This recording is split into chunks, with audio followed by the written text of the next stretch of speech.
Señora, señor, ¿qué tal? ¿Cómo están? Muy buenas noches, un gusto saludarlos. Bienvenidos a este completo resumen de las noticias más importantes de esta jornada. Hoy, jornada de jueves 11 de junio y, por supuesto, como cada noche, vamos a compartir con ustedes el tuit del ministro de Salud, Julio Mazzoleni. Actualización de cifras de casos de coronavirus en nuestro país. Informe COVID-19 con fecha de hoy. Procesamos, dice el ministro, 1.590 muestras. 1.590 muestras, 28 son los casos positivos, 18 del exterior y 10 contactos, todos en aislamiento. 11 internados, 2 de ellos en terapia intensiva. Hay 5 nuevos recuperados, sumando así la cantidad de recuperados a 624.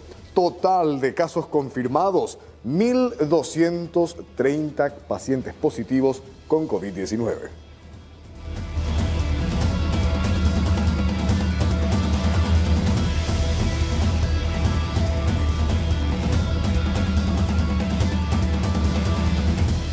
Vamos a hablar de la conferencia de prensa que daba justamente el ministro de Salud, porque, ojo, pasamos a fase 3. A partir de la próxima semana comienza la fase 3. Hay actividades que se estarán incluyendo, pero hay una particularidad que merece especial atención.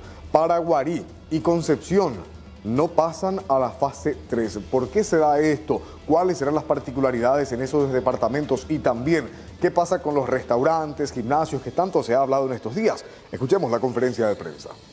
Antes de entrar propiamente en el tema COVID, quiero recordarles un par de cosas. A lo largo de estas últimas semanas hemos tenido varias historias de pacientes afectados por COVID. Una de ellas, pero que en realidad refleja muchas otras, tiene que ver con una persona que fue a visitar el Día de la Madre a un grupo familiar extendido. Posteriormente también participó de un velorio y después de una cena social con amigos, ¿verdad? Muchas veces en ese relato uno cuestiona la imprudencia de esta persona al haber expuesto a otras y los posteriores contagios que pudieron darse. Pero hay un elemento trascendental que me gustaría recordar a la ciudadanía y que tenemos que tener todos en cuenta, y que tiene que ver con el hecho de que no debería haber ese encuentro familiar extendido con la madre. No debería haber habido tampoco ese encuentro con amigos, ni tampoco lo que tiene que ver con ese velorio con más gente de la que está autorizada. Si se hubiera dado de la manera correcta y hubiéramos tenido todo el cuidado pertinente, esa persona posiblemente no le hubiera contagiado al resto.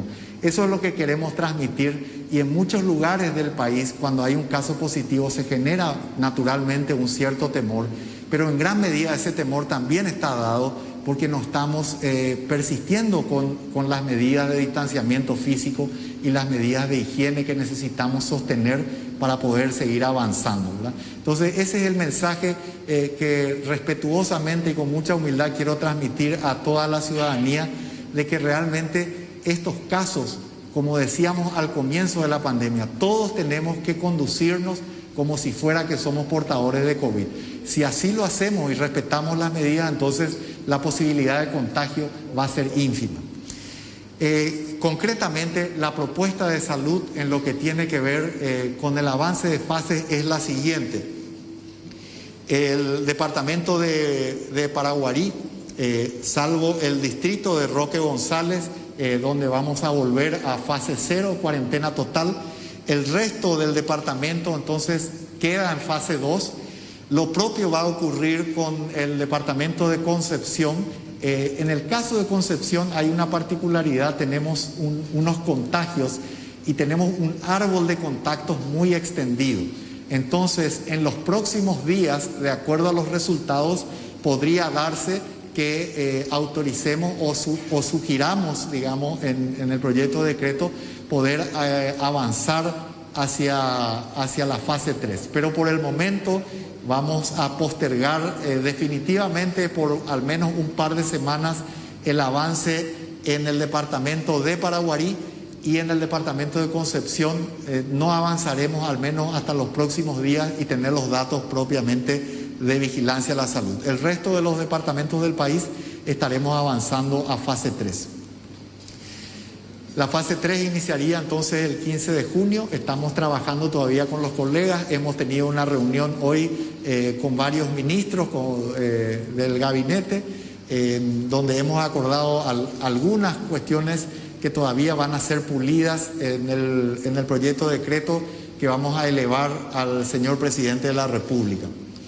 Entonces, la fase 3 consiste, voy a dar términos muy generales, seguramente en los próximos días podemos ir profundizando en cada uno de los grupos y colectivos, pero a lo que ya veníamos haciendo, entonces estaríamos incluyendo algunos aspectos. Uno de ellos es un horario sugerido de las 22 horas, pero esto todavía está sujeto a la recomendación particularmente del señor ministro del Interior, quien de alguna manera va a tener un poquito la voz más importante en este sentido para facilitar el orden. En lo que tiene que ver también con algunas disposiciones regionales, queremos proponer que los gobiernos departamentales, en consonancia con el Ministerio de Salud Pública, puedan definir los horarios de los comercios. Por ejemplo, particularmente tenemos un pedido de la zona del Alto Paraná, que por sus costumbres, digamos, preferirían un horario distinto. En la zona de Asunción, nuestro horario tiene mucho que ver con la protección de reducir el traslado de la gente en el mismo horario en el transporte público. Pero eso podría no aplicarse a la zona de Alto Paraná u otras regiones. Es por eso que queremos darle a los gobiernos departamentales, siempre en consonancia con salud, para definir ese tipo de cosas. En esta fase también se incluyen los locales gastronómicos con agendamiento y según protocolos específicos. Aquí quisiera hacer también una pequeña salvedad porque, como saben, hemos recibido también el pedido, la necesidad de reuniones del sector de los shoppings y los patios de comida. Hay una diferencia fundamental porque el protocolo que va a incluir a los restaurantes incluye un agendamiento, una sola mesa, un solo local y la posibilidad del rastreo en caso de que eso se dé. En el caso del patio de comidas, al menos en su lógica actual, no existe un agendamiento, se comparten muchas veces las mesas, incluso si uno va con su núcleo familiar, uno va con su familia, puede darse que uno coma de un local, otro de otro local, se sienten en el mismo lugar y se produce una complicación enorme desde el punto de vista epidemiológico si es que se diera un contagio. Entonces, salvo que se pueda dar una restaurantización, entre comillas, una palabra que simplemente busca expresar que pudiera acercarse la lógica del patio de comida a la de un restaurante, entonces por ahora eso no podemos hacer, pero estamos obviamente muy abiertos a seguir en esa comunicación. En esta misma lógica, los shoppings que tienen restaurantes cerrados donde se puede hacer el agendamiento y todos los cuidados del protocolo también van a estar abiertos a ello. Así que vamos a seguir conversando en ese sentido. También otra novedad en la fase 3 tiene que ver con la educación superior. En ese sentido, algunas cuestiones muy particulares, clases prácticas, exámenes y defensas de tesis, esto en un número máximo de 10 personas y dependiendo del aula, del tamaño del aula y del laboratorio, con ciertas especificaciones que van a estar explícitas en un protocolo, pero básicamente el concepto es, de acuerdo al tamaño del aula o laboratorio, aquellas clases prácticas, la defensa de tesis, hasta un número máximo de 10. En términos de actividad física, aumenta un poco la actividad física, sobre todo al aire libre, se puede hacer hasta con 2 personas. Esto naturalmente también, estamos hablando ahora de academias, gimnasios, polideportivos y otros con un agendamiento previo y un protocolo muy estricto que ha sido consensuado con estos sectores, ¿verdad? En el tema de los clubes, aparte de la caminata que hasta aquí teníamos, se van a poder hacer actividades físicas iguales a las que describí en la lámina anterior, o sea, hasta un número de 2 personas o respetando un espacio importante entre ellos. Lo mismo ocurre en los espacios deportivos, por ejemplo, suponiendo un gimnasio dentro de un club, con el mismo protocolo establecido para los gimnasios externos, digamos, a un club. En el sector cultural, autocine, autoteatro, actividades similares se pueden hacer respetando el distanciamiento físico, ¿verdad? Finalmente, en el sector religioso, con protocolos, estamos planteando también ampliar esto a misas, cultos, adoraciones, etcétera, hasta un número máximo de 20 personas, con protocolos también muy estrictos que serán consensuados con estos grupos, ¿verdad? Es muy importante mantener ese cuidado en particular. Quiero extender también a los líderes de cada sector, a los representantes de cada sector, tratar de tener una corresponsabilidad en el sentido de cuidarnos todos para poder aferrarnos a los protocolos existentes y también tener el cuidado de que por el descuido de alguna persona no se ponga en riesgo toda la apertura de ese colectivo en particular y de las fases, y para que podamos seguir aumentando y poder avanzar en esto, ¿verdad? Ese es el mensaje principal que querríamos dar hoy. Naturalmente todavía existen algunos detalles que vamos a poder ir discutiendo con ustedes, socializando un poco los protocolos. Estamos en una fase en la que hemos consensuado básicamente algunos aspectos para poder elevar el proyecto de protocolo al señor presidente. Pero es una radiografía de lo que pretende esta nueva fase de la cuarentena inteligente. Muchas gracias a todos. Finalmente, solamente un detalle. Tenemos en este periodo de las próximas 3 semanas algunos eventos tradicionales en alguna zona del país. Por ejemplo, el departamento de Misiones. También tenemos el Día del Padre de por medio. Quiero instar a la población a mantener nuestras medidas de distanciamiento físico y las medidas higiénicas que tanto beneficio y resultados auspiciosos nos han dado hasta aquí.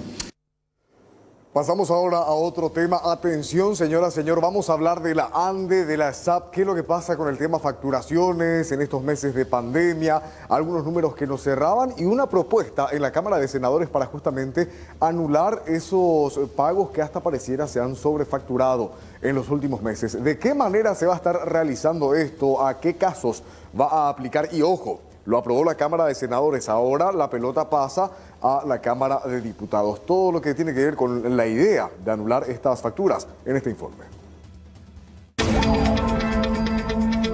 A pedido del senador Enrique Salín Busarquis, quien estuvo encadenado a la reja de la ANDE, el Senado trató como tercer punto de la sesión del día el proyecto de cancelación y anulación de las facturas de ANDE y ESAP emitidas en cuarentena durante los meses de marzo, abril y mayo. Los senadores dieron visto bueno al proyecto con algunas modificaciones. Así también prohíbe a ambos entes emitir facturas sin la lectura correspondiente de los medidores. Este punto se incluye debido a que las autoridades de la ANDE reconocieron que emiten facturas con base en promedios, no a la consumición real. En general, mayoría absoluta. Unanimidad. Muy bien. El Poder Ejecutivo velará por el fiel cumplimiento de esta ley.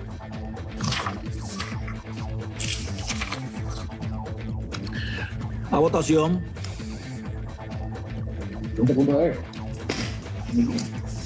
Mayoría. Enviamos a la Cámara de Diputados. Bueno, conforme porque en términos futbolísticos es un partido de 2 tiempos. Aprobamos en el Senado este proyecto. En primer lugar, la cancelación de todas las facturas. Se va a tener que hacer una nueva lectura en el caso de un negocio, un bar, un restaurante, un taller que pagó de balde. Se va a tener que tener en cuenta para devolverle, es decir, descontarle la siguiente factura. Y lo otro, la exoneración por 6 meses en base a una escala de consumo. La modificación que hubo se dejó eso de lado y se hizo una escala.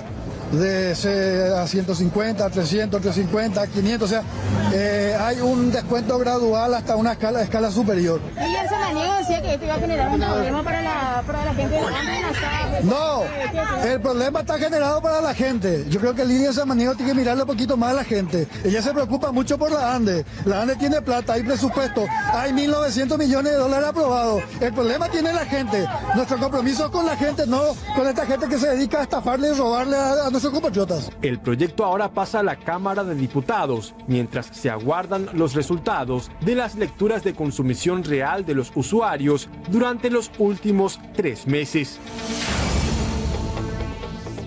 Vamos a hablar ahora de esta situación. Días atrás, ayer nomás hablábamos del allanamiento en un desarmadero de vehículos donde de hecho se dedicaban prácticamente a utilizar diferentes partes para la posterior venta, los que conocemos como reducidores. Se presenta una particularidad con este caso. La gente, personas que han sido víctimas de robo de vehículos tiempo atrás, están yendo hasta ese lugar a ver si reconocen algunas de las partes que pudieran ser de sus automóviles. Blanca López tiene el resumen de lo que acontece en esa zona de Fernando de la Mora. Tras el enfrentamiento entre personal de automotores y robacoches en la ciudad de Fernando de la Mora, zona sur, en las inmediaciones de la calle Fortín Camacho y Vergara, y la detención de 3 secretarios y el propietario del taller Pablo Paiva, las víctimas de robo en los últimos meses llegaron hasta el sitio que aparentaba ser un lugar de cambio de volante de rodados importados vía Chile. Pero la verdad que Pedro Paiva se dedicaba sí a la línea Toyota, pero robados a humildes personas cuyos vehículos fueron levantados en la vía pública, como Arturo Agüero, cuyo automóvil fue hurtado en febrero y aquí lo encontró en pedazos. Evidentemente estaba marcado mi auto, ¿verdad? Porque justamente un fin de semana antes encontré la parrilla rota. Evidentemente ya habían probado para desactivar la alarma. Y bueno, y la circunstancia, me estacioné ahí, desactivaron las alarmas, ¿verdad? Rompieron el ventilete e ingresaron en el vehículo. No es fácil asimilar esto y más todavía venía a encontrar por parte, por pedacitos, porque esa es la realidad. Este miércoles, tras el allanamiento para verificación meticulosa del lugar, una de las primeras en llegar fue una mujer que cifró sus esperanzas en encontrar su vehículo robado hace 2 semanas. Tengo la esperanza de que sí voy a encontrar a mi auto. Estoy más tranquila legalmente, pero no voy a descansar hasta que estas personas se hundan. O sea, quiero que se haga justicia nomás, porque no soy yo la única persona que sufrió esto. El modus operandi de la banda, liderada supuestamente por el propietario del taller Paiva, era buscar autos específicos de la línea Toyota sin romper el tambor del cerrojo de la puerta. El modo operandi que estamos viendo, ellos rompen el ventilete. Acá estamos viendo, tenemos a la vista el ventilete, ellos rompen y de esta forma ingresan al habitáculo del vehículo para posteriormente estar trabajando ya por el sistema de arranque, ¿verdad? Y una vez que arrancan ya se proceden al robo del vehículo, ¿verdad? Y su posterior traslado a este lugar. Manejamos informaciones de que aquí también se hacían implantes de vehículos, ¿verdad? Esta gente compraba vehículos siniestrados y utilizaban todas las partes de los vehículos robados para volver a levantar y su posterior comercialización de estos vehículos. Varias de las víctimas de robo aún siguen pagando la cuota y aunque sea, querían encontrar la puerta en el taller. Las evidencias son contundentes. Un sistema de anotaciones dan cuenta que tenían gran cantidad de personas que operaba para el robo y modificación de las partes. Pero aquí lo que más llama la atención es esta agenda donde dice cuánto cuesta cada cosa. Tablero 850, cabo 50, aires, cañería, relay, los costos, delantera, hay que pagar la Mancio 200, 120, Ana 120, 120, primera entrega debe ser 450, Pira, y da unos precios de algunos costos. Evidentemente era una persona muy organizada. Esta lista da cuenta de la predilección de las líneas. Según esta agenda son Toyota Vitz, Gran Vía, Allion, Corolla, Siena, Noah, Boxy, Funcargo, Runx, IST y Alex. Otras víctimas llegaron con la esperanza de encontrar su vehículo, pero todo fue en vano. Supuestamente la persona que me escribió es un intermediario. O sea, que a mí me robaron y que a él le ofrecieron el auto y que él por ayudarme nomás me estaba pidiendo 2 millones. O sea, 4 millones en realidad. Y después 2 millones y después 1 nomás ya. O sea, un día era 4, otro día 2, otro día 1. Para devolverte todo. Para devolverme, o sea, para enviarme la ubicación de dónde está el vehículo. ¿Y cómo te dijo que consiguió tu número? Me dijo que yo publiqué en todos lados, en Facebook, en Instagram, y me dijo que a él se le ofreció por 4 millones y que él vio en Facebook y en Instagram mi publicación y que ahí él se dio cuenta que era un auto robado. Todas las piezas encontradas en este taller anexo de desarmadero y aguantadero fueron llevadas al Departamento de Control de Automotores, a donde las víctimas pueden concurrir o llamar al 021 30 22 29 para averiguar si su vehículo o parte fue encontrada o si el vehículo que piensa comprar no fue rearmado como estos en este taller.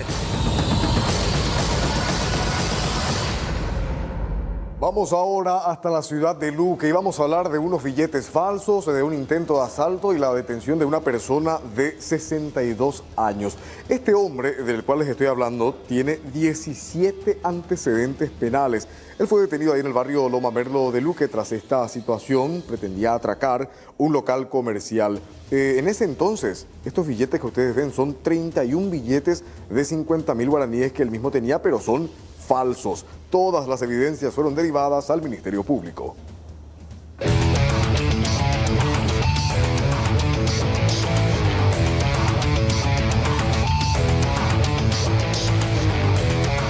Miguel Ángel López, un hombre de 62 años de edad y con nada más y nada menos que 17 antecedentes penales, fue detenido por efectivos de la Comisaría Tercera de Luque. En su poder fueron incautados 31 billetes falsos, además de otros elementos que serían utilizados para cometer hechos punibles. Patrulleros del cuadrante de la zona de Loma Merlos fueron alertados por unos vecinos que se cometía en ese preciso momento un robo agravado, un asalto a una casa comercial denominada San Rafael, Ramos Generales. Rápidamente patrulleros acudieron en el lugar y lograron la aprehensión de esta persona identificada como Miguel Ángel López, 62 años de edad. Registra 17 antecedentes penales. De todo hecho tipo delictivo, robo agravado, hurto, de todo, 17 antecedentes penales y tengo entendido que con esto va a completar 18 antecedentes.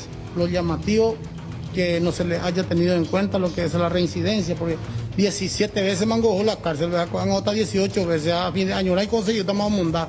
Es lo que pregunto, ojalá que no sea así, porque en ese sentido y en esta situación y con esta consideración que se le tiene al delincuente, jamás va a ser efectiva el 100% del servicio nuestro a favor de la ciudadanía. Lo llevará la mondada de asaltantes a no se lleguen. Bueno, por lo menos nosotros estamos cumpliendo lo que nosotros podemos a la medida de nuestras posibilidades. Y aunque salga otra vez, estoy seguro que va a ser nuevamente aprehendido. Lo que ustedes acá pueden apreciar acá, en su poder se encontró 31 billetes de 50.000 guaraníes, todos de la misma serie, de origen ilegal. Esta es el arma blanca, cuchillo, con que redujo al propietario de este local comercial. Este a su vez estaba acompañado por otra persona de sexo masculino que se fugó, que infelizmente hasta ahora no pudo ser ubicado, pero sí estamos siguiendo y recogiendo de la zona, del barrio, filmaciones que nos puedan ayudar a identificar y lograr la aprehensión del acompañante.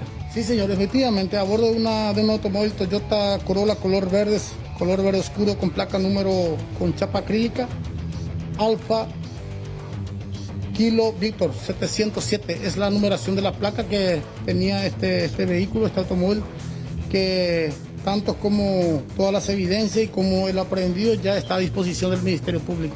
El cómplice del sindicado autor de este hecho punible logró escapar de la intervención policial. Sin embargo, los efectivos van a verificar en el entorno imágenes de circuito cerrado que podrán ayudar a la investigación. Finalmente, tras permanecer demorado en la comisaría tercera, este hombre va a ser derivado hasta la fiscalía para su declaración indagatoria.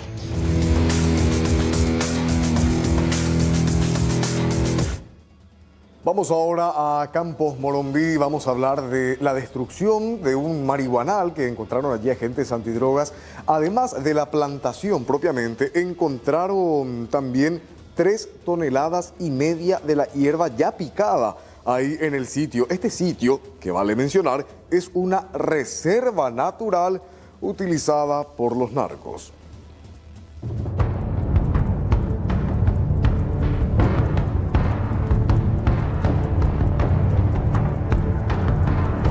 Desbaratan un campamento narco de procesamiento y cultivo de cannabis en la zona de Campos Morombi, reserva natural ubicada en una zona que abarca parte de los departamentos de Canindeyú, Caaguazú y Alto Paraná, lugar que sigue siendo atropellado por narcos que utilizan el vasto bosque y las grandes extensiones de tierra para la plantación de la hierba prohibida. El operativo estuvo encabezado por el asistente fiscal de la Unidad de Lucha contra el Narcotráfico, personales del Grupo Especial de Operaciones GEO y de la Dirección General de Inteligencia Regional Caaguazú. Y una vez más hemos destruido una cantidad considerable de marihuana, plantas de marihuana y también marihuana picadas en cantidad de 180 bolsas que orillaban los 3.500 a 3.600 kilogramos, que fueron totalmente incineradas en el lugar, a excepción de las muestras que deben ser utilizadas en el juzgado. Y esto continúa también la gente antinarcóticos de la Policía Nacional de la Regional 8 están también con ese operativo en otros lugares del departamento, y en Morombi continúa el mismo equipo. En el lugar se encontraron 4 parcelas de marihuana en etapa de siembra, 3 prensas en desuso y 180 bolsas de la droga totalmente picada, totalizando aproximadamente 3.600 kilos de la hierba.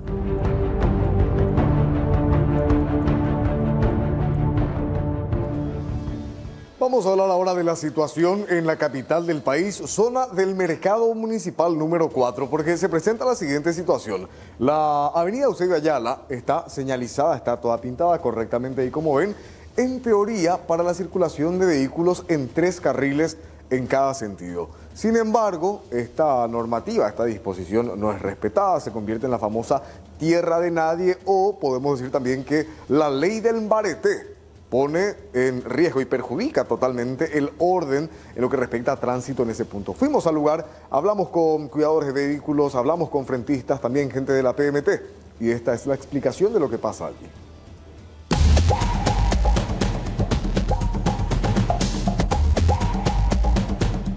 En teoría, la avenida Eusebio Ayala tiene 3 carriles para la circulación vehicular, 1, 2 y 3 de este lado. Sin embargo, en el carril que linda con la vereda se encuentra totalmente ocupado por vehículos mal estacionados, aquí en la zona del mercado municipal número 4. Este problema se da además con las franjas peatonales que se encuentran totalmente señalizadas aquí en esta zona, sin embargo, nadie las respeta.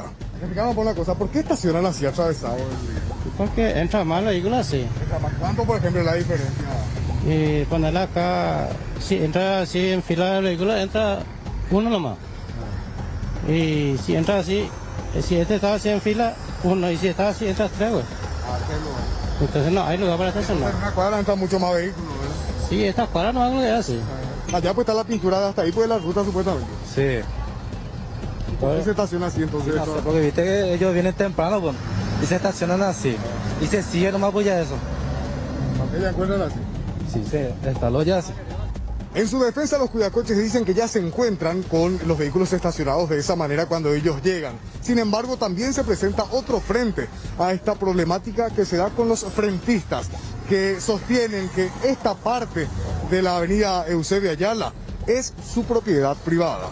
Acá hay 3 carriles. Está totalmente prohibido, ¿sabes? O sea, este lugar donde nosotros estamos ahora es un carril. Es un carril. Acá tendrían que circular. Obviamente. Eso que está todo acá adelante, ¿verdad? ¿Y la grúa que viene? ¿Ya está viniendo la grúa? Sí, señor. Ese es mi local. Yo pago por estos metros cuadrados desde acá hasta el fondo. Hoy día. Yo puedo dejar esto todo y poner una muralla acá, como le dije a la gente cuando vinieron a hacer Metrobús, ¿verdad? Esto es propiedad privada. Expropiaron, nunca nos pagaron y hasta ahora nos sigue cobrando impuestos por todos estos metros cuadrados. O sea, la avenida hasta ahí nomás lo tiene que ser. Hasta ahí, o sea que hasta ahí tiene que ser hasta que nos pague la expropiación, ¿verdad? Hasta que nos pague la expropiación, hasta ahí tiene que ser. Ellos expropiaron esto 2 veces y no nos pagaron y nos siguen cobrando por estos metros cuadrados hasta hoy día el impuesto de la municipalidad. ¿Eh? Hasta ahora No, y por eso el metro 1 en los fracasos del metro 1. ¿Por qué paró el metro 1 allá? Porque ese problema surge desde General Aquino hasta la calle Última, ¿verdad? Expropiaron y no pagaron. Para graficarlo de mejor manera, en teoría, este es un carril, este es el segundo carril y este el tercer carril aquí sobre la avenida Eusebio Ayala, pero con el estacionamiento de cientos de vehículos de esta manera, atravesados bajo la ley del bareté, se pone en total riesgo el orden en esta zona de la capital.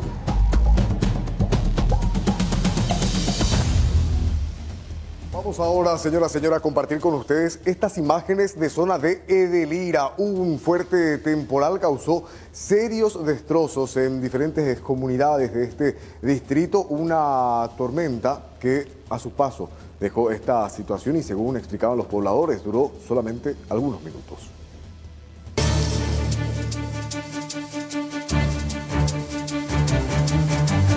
Y un temporal que se registró en la zona sur del país ocasionó varios destrozos. Afortunadamente no se reportó víctimas que lamentar.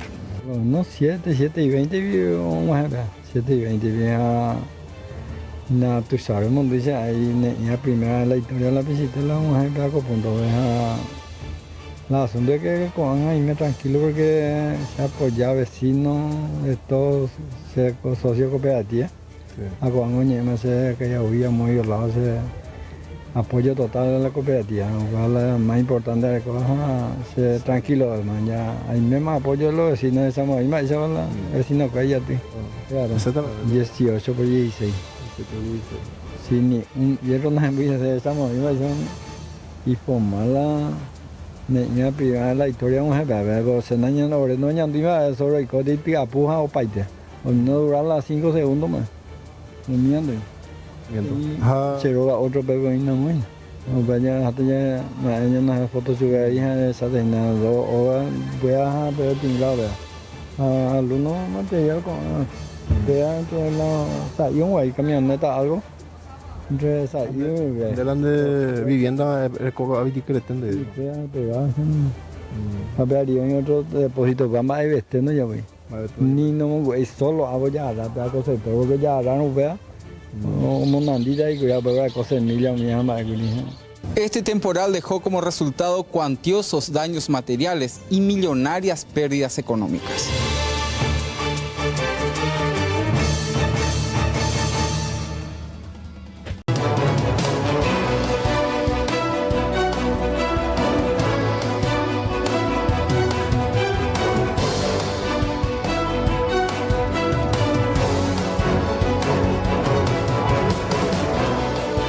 Hablamos ahora de este caso en el que un motociclista protagonizaba este terrible accidente en la zona de Ciudad del Este. ¿Sí? Un motociclista de nombre Serafín Alfonso.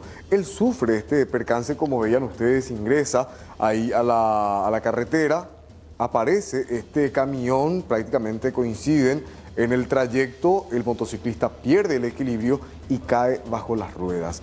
Allí fue totalmente arrollada una de sus piernas, posteriormente el hombre fue trasladado hasta un hospital, pero debido a la gravedad de sus heridas, el mismo no soportó y falleció.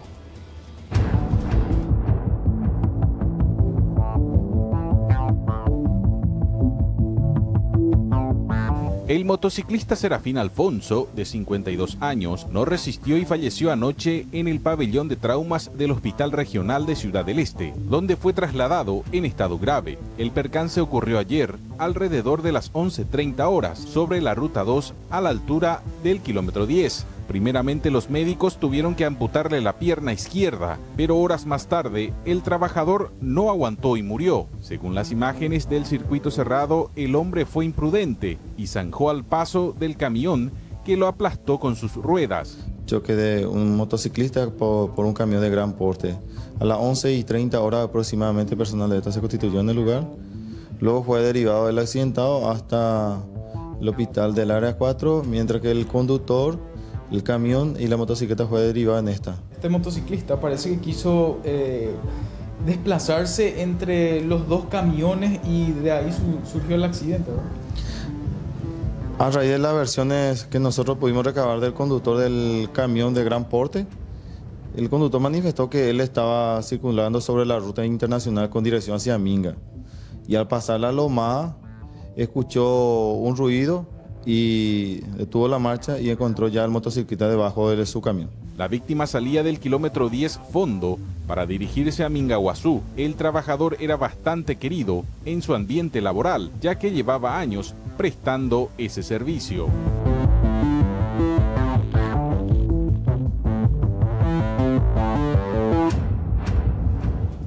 Presten atención ahora a este caso porque vamos a hablar de la siguiente situación. Un hombre de 34 años, él fue detenido por la policía en la ciudad de Ñemby, pero la pregunta es ¿por qué? Les cuento. Hay una denuncia en su contra por intentar, escuche bien, intentar retirar la suma de 120 millones de guaraníes, valiéndose de una cédula de identidad adulterada.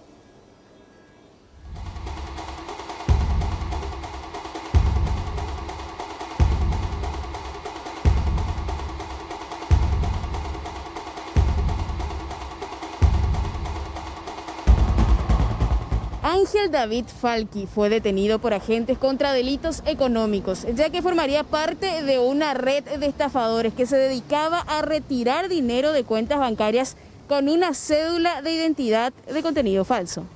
Él se había presentado el 8 de mayo de este año en la casa matriz de Banco Sudamérica, ubicada acá sobre Independencia Nacional en el centro de Asunción, ¿verdad? Solicitando una chequera completa a nombre de una persona de nombre Rodrigo David Peralta Campuzano. Esta cédula de identidad que presentó aparentemente es original, ¿verdad? Pero de contenido falso porque está impregnada la fotografía de este detenido por la cédula de identidad. Con la identidad de esta persona.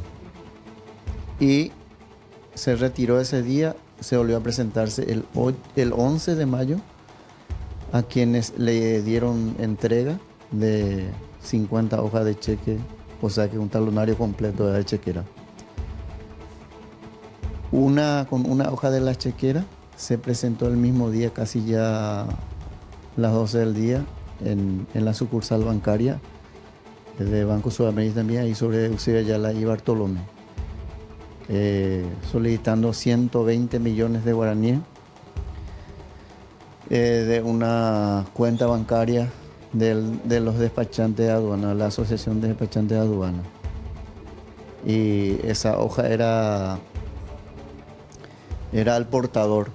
Entonces los funcionarios se empezaron a rebuscarse por la gente responsable de esa entidad, ¿verdad?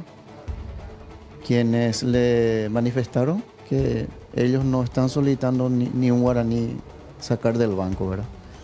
Empezó la sospecha y en ese interín se dio cuenta él y salió del banco, dejando la cédula de identidad que había presentado, ¿verdad? Ahí empezamos toda la investigación. La investigación se comunicó primeramente al fiscal Corbalán, que mucho nos ayudó también en este caso.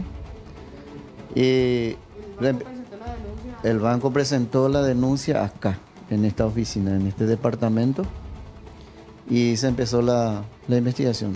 Retiramos el circuito cerrado, empezamos a llevar también al departamento de criminalística, quien nos dio manos importantes para la identificación facial de esta persona.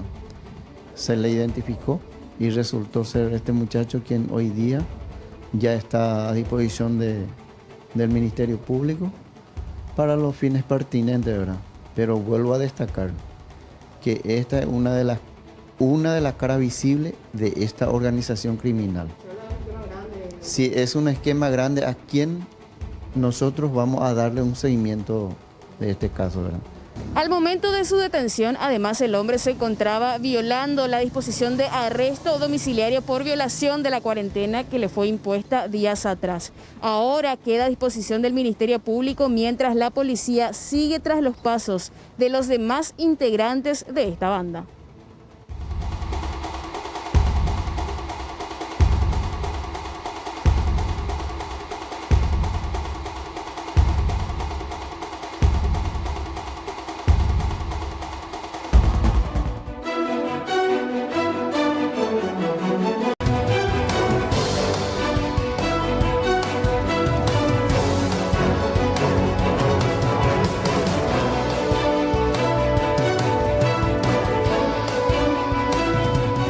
Ahora de lo que acontecía frente al Ministerio de Salud, porque enfermeras de diferentes puntos del país vinieron aquí hasta la capital a manifestarse y a exigir una conversación con el ministro de Salud, Julio Mazzoleni, exigiendo lo que tiene que ver con el pago de gratificaciones y también exigían la provisión de los equipos de bioseguridad para el personal de blanco. Pese a haber estado todo el día a hacer mucho ruido y a estar solicitando constantemente también una audiencia con el ministro, esta gente todavía no fue atendida.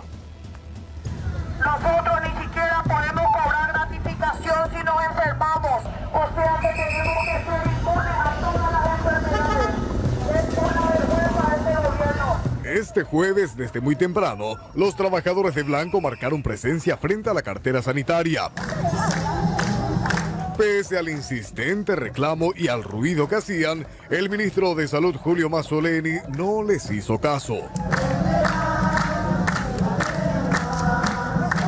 Para que toda la ciudadanía también sepa lo que nosotros estamos sufriendo y para que nuestro ministro se digne por primera vez en atendernos. Hasta ahora no le está atendiendo a toda esta gente, no nos están atendiendo.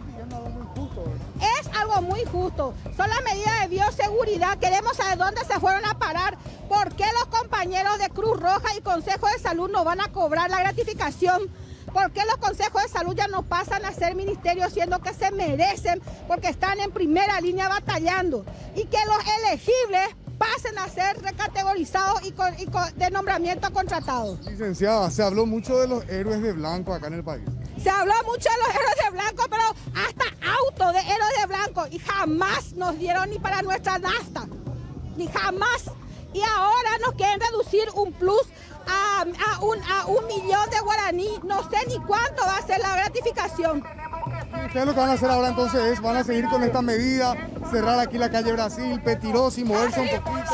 Sí, y después, si el ministro Mazzoleni no nos atiende, nos vamos a ir enfrente a su casa a manifestarnos. O sea, que nos atienda nomás ya acá para que esto se termine. Doctor, él sabe cómo trabajar. Claro que sí, él fue mi compañero de trabajo en IPS, en el Instituto de Previsión Social, un gran reumatólogo, un gran compañero, yo le considero. Nosotros dijimos que era nuestro capitán, ¿y qué pasó con él? ¿Por qué no nos atiende? Venimos acá a marchar. Según anunciaron, las protestas continuarán en los próximos días e incluso advirtieron que irán a manifestarse frente a la casa del ministro hasta que dé la cara ante sus colegas enfermeros y enfermeras.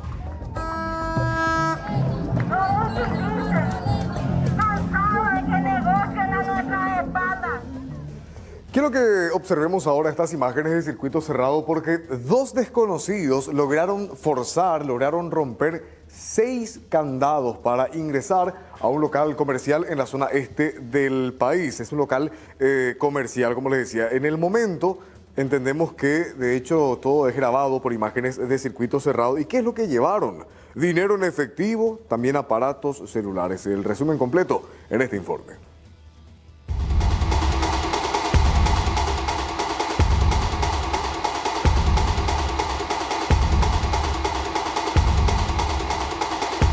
Avenida Fortín Toledo, casi República del Perú. Desconocidos en horas de la noche ingresaron en el interior de este local comercial tras cortar 6 candados y apoderarse de varios objetos de valor para posteriormente darse a la fuga. Pero los delincuentes no se percataron de que el local contaba con circuito cerrado. A las 4 de la mañana fue. 2 personas vinieron en una moto y forzaron las puertas y rompieron los candados y entraron y eso es lo que pasó. Nadie se encontraba en ese momento en el local. No estaba nadie. ¿Qué se llevaron también estas personas? Y se llevó aparato celular y un poco de efectivo. Bueno, y ustedes no tienen conocimiento, esta es la primera vez que son hurtados asaltados. No, la segunda, es la primera vez que entraron, pero ya me asaltaron ya. ¿Mismo local? En el mismo local. Pero ahora sonó la alarma y eso fue lo que me salvó. Tiene alarma y por eso no, lo que encontraron ahí a su paso nomás llevaron. Tuvieron que abrirlo. Tengo entendido que este tenía muchos candados. Ellos estuvieron abriendo. Seis candados grandes tenía. Ahí están los pedazos, si querés mirar. Se quedaron los 6 candados. Los 6 candados rompieron. Acá tengo un pedazo, te voy a mostrar. Sí. Se tomaron su tiempo entonces. Rompieron la cerradura. Este, que está ahí. Y 6 igual de este rompieron. ¿Cortaron con la sierrita? No es una sierrita. Con una pinza. Una pinza grande, una pinza. ¿Y qué tal la seguridad acá en la zona también? No hay seguridad. Pero bueno, vos pedís, me imagino que se patrulle más, aunque sea para que... Y pasa, pero no, justamente allá se va la patrullera, allá está. Pero no abastece. Es la hora de la madrugada, es zona de nadie. ¿Les perjudica también a ustedes como trabajadores? Claro que sí. Hace un mes ahí mi vecino le echaron también, acá enfrente.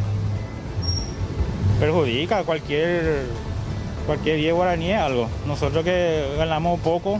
El caso está siendo investigado por la Policía Nacional y el Ministerio Público para identificar a los posibles autores.